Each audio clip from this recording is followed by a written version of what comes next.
동물 징후 범죄 이거 어떻게 해야 될까요? 남승환 변호사와 얘기도 해보겠습니다. 남변호사님. 무슨 뭐 캣포비아 이런 말이 있다고 하는데 이게 뭐 무슨 뜻인가요? 네, 그 뭐 반려동물 문제가 화두로 네. 부각되면서 애니멀 포비아라는 네. 말이 생겼습니다. 원래 이 동물에 대한 포비아, 공포증을 말하는 네. 말인데 공포 때문에 동물을 가까이 할 수 없는 사람들을 가리키는 용어가 됐습니다. 네. 뭐 벌이나 거미나 새나 바퀴벌레를 무서워하는 거 이런 네. 거는 다 다른데 이 공포증은 뭐 정신과 치료로도 잘 나아질 수 없는 생태적 공포라고 합니다. 네. 근데 이 공포의 의미가 이제 확장돼서 네. 혐오의 의미로 쓰이는데요. 그래서 캣포비아, 네. 도그포비아 이렇게 얘기하면 네. 이제 뭐 혐오를 하는 범죄, 혐오를 하는 사람이나 이런 사람을 의미하는 것이 됐고요. 네. 최근에 반려견, 반려묘를 키우는 분들이 많아지면서 네. 또 반대로 뭐 캣포비아나 도그포비아에 시달리는 분들 그리고 그로 인해서 네. 혐오 범죄를 저지르는 그런 문제가 생기고 있습니다. 뭐 혐오 범죄라고 하면 뭐 어떤 게 있을까요? 네, 이 뭐 혐오를 하다 보니까 네. 국민적 공분을 사는 이제 사건들이 생깁니다. 뭐 네. 경의선의 숲길 고양이 사건 같은 것들은 네. 뭐 30대 남성이 이 경의선 숲길에 있는 길고양이, 네. 참 길고양이가 아니라 그 식당 주인이 네. 키우는 고양이를 잔혹하게 살해한 것인데요. 네. 뭐 발로 밟고 꼬리를 움켜쥔 채 바닥에 내리치고 이렇게 해서 자두라는 고양이를 살해했고 근처에 사체를 유기한 것입니다. 네. 재판 당시에 범행을 부인하지는 않았고 네. 거주하던 고시원에서 가져온 세제를 섞어서 고양이에게 먹이려고 했는데 고양이가 거부해서 화가 나서 그랬다라고 얘기하면서 동기도 당당하게 진술했습니다. 네. 뭐 평소에 경의선 숲길에서 고양이가 많이 나타나서 많이 놀라고 물기도 하고 이래서 화가 많이 나서 길고양이를 싫어하게 됐다 이렇게 얘기했는데 이게 1심에서 이례적으로 징역 6개월에다가 실형을 선고하고 법정 구속되기도 했습니다. 항소를 한 사례이지만 판결은 그대로 유지된 것으로 나왔고요. 또 나중에 20대 남성이 밥 먹던 고양이를 살해한 사건이 있었습니다. 마찬가지로 상당히 잔혹한 방법으로 살해했는데 뭐 목을 조르고 땅에 내려치고 이렇게 한 것인데요. 이와 관련해서도 고양이에 대한 거부감이 있었다고 이유를 밝힌 것으로 알려졌습니다.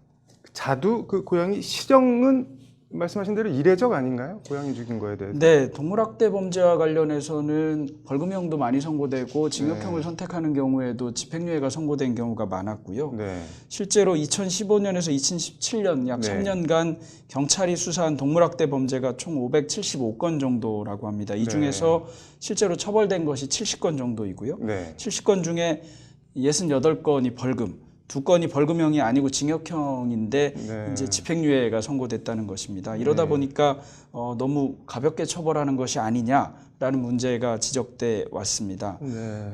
아까 말씀드렸던 사안 중에 두 번째 사례의 네. 경우에도 벌금형을 받았고요. 네. 당시에 동물보호법 위반 혐의로 벌금 300만 원 정도가 선고됐습니다. 네. 다만 그럼에도 불구하고 초범인 점이나 피고인이 잘못을 반성하고 있다는 점을 들어서 벌금을 선고했습니다. 뭐 벌금형 선고된 거 이건 뭐 어떻게 보시나요? 이제 범죄 행위가 아무래도 네. 잔혹하다 보니까 벌금형이 선고되면 가벼운 것이라거나 솜방망이 처벌이 아니냐는 논란이 나오고 있습니다. 네.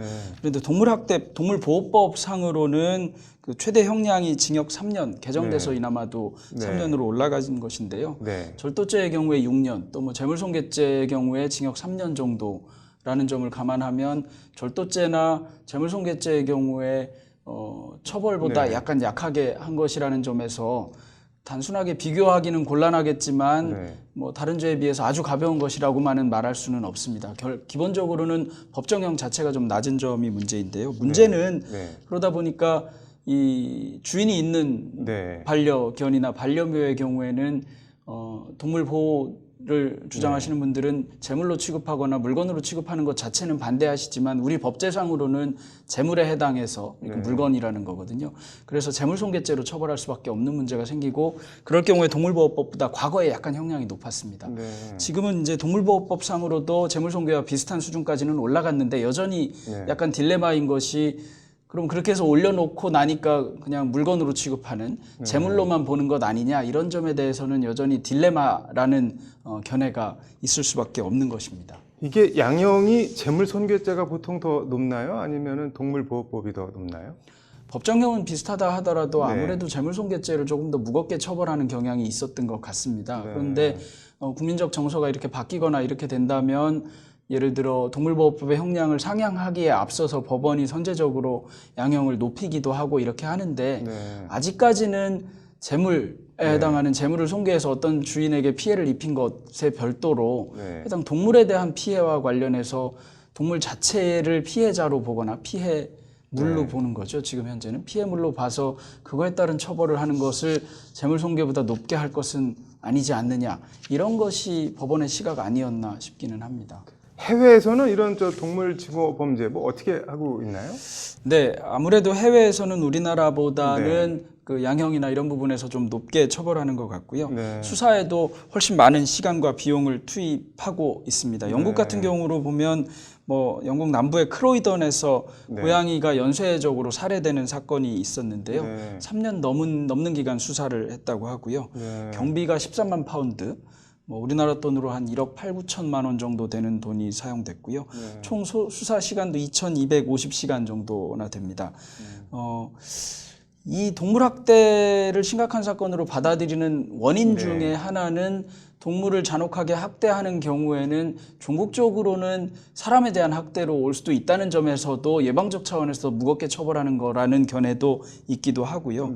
실제로 우리나라의 경우에도 뭐 유명한 연쇄 살인범 등이 동물 살해를 저질렀다는 것이 드러나 있기도 하고요. 영국의 경우에도 동물 살해가 나중에 결과적으로는 사람을 해치는 것으로 뭐 전이된 사례도 있었다고는 합니다. 이게 지금 앞서 딜레마라고 말씀을 하셨는데 재물손괴죄로 처벌을 하는 게 동물보호법으로 처벌하는 것보다 더 높은 게 이거 뭐 어떻게 해야 될까요? 그러면은 기본적으로는 국민 감정이 바뀌면 법이 바뀌어야 되는데요. 통상적으로 법 개정이 아무래도 국민 감정이나 또는 처벌 필요성보다 늦게 따라갈 수밖에 없습니다. 그래서 그 간격 또는 간극을 해소하는 것이 법원의 판결인데 뭐 당위성, 일단 동물 학대를 더 무겁게 처벌해야 된다는 당위성에 관한 국민적 합의가 상당하다면 법원이 그 합의를 일정 부분 반영해서 양형에 있어서 고려하는 판결이 선고될 것이고 그런 과정에서 법 개정 등으로 나아갈 것으로 생각되는데요. 그런 당위성에 관한 합의가 아직 부족하다 이렇게 판단한다면 뭐 지금 같은 상태가 유지될 가능성도 있습니다. 뭐 어떻게 돼야 된다고 보시나요? 글쎄요, 그 재물 손괴로 단순히 보기에는 이제 시대가 좀 바뀐 것 같습니다. 뭐 대통령이 취임을 하면서 뭐 반려견 관련된 문제를 언급하기도 했고 또 유명한 셀럽들도 반려견이나 반려묘에 대해서 입장을 표명하기도 하고 그런 것이 국민적으로 꽤 큰 공감을 얻고 있습니다. 마찬가지로 또 그런데 그 반려견이나 반려묘, 특히 반려견을 키우는 경우에 피해가 발생하는 점도 고려해야 되기는 하는데 반려견을 키우는 거로 인해서 혹시 피해가 발생한 것 때문에 동물학대 범죄를 낮게 처벌해야 하는 것은 아니거든요.